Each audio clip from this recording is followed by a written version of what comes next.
Up for sale is an individual unit in a student block in Sheffield for 40k, but it does have a good return. It's a double-digit net return when you look at the gross rent, i.e. what rent the student or occupier pays you versus price. It's actually quite good. However, obviously there is shared facilities, etc., and service charges, which includes the gas and the water. There probably isn't gas in the property, which means that reduces quite a lot down. So let's look quickly at the figures. So the figures say gross rent 6,900, net income 4,000, gross yield of 17,000, net yield of 10,000. So you think actually this is a good return on your money. Now you invest in cash, and obviously hopefully you get the 10% yield every year, the £4,000. Now, that is not a bad return on your money, but why I don't like this is because it's not mortgageable. You can't leverage your money. So you're just sticking your cash in, it parks it, you have to sell it to another investor.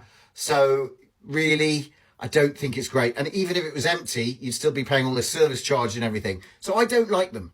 I don't like them when they split up the block and they sell individual units. The person who wins out of this is the developer. The developers come along, develop the building, these small units. As you can see, there isn't much space. It's about 15 square meters.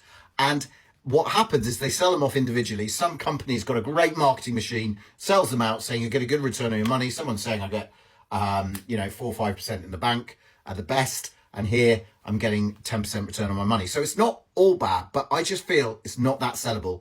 They do put them on the right move and you see them from time to time, and someone else must come in and buy them. But who knows what they actually bought this for? I wouldn't be surprised if it was a little bit more money than that. And actually they spent 45, 50 grand on a unit like this and they're just trying to get rid of it. And they might have lost 10% capital. What I'm trying to say is you get pretty much zero capital growth over these unless you hold them for a really long time. So it's all an income play. And I like to have property that gives me good yields, just like this yield, but leveraged up, which makes it the return on my money even better. And then you get long-term capital growth as well if you invest in the right area, which actually Sheffield should and would have. So you'd just be frustrated if you see all the other flats in the area go up and yours has stayed stationary. So don't forget to follow me for more interesting property stories and other deal analysis. And let me know what your thoughts are in the comments below.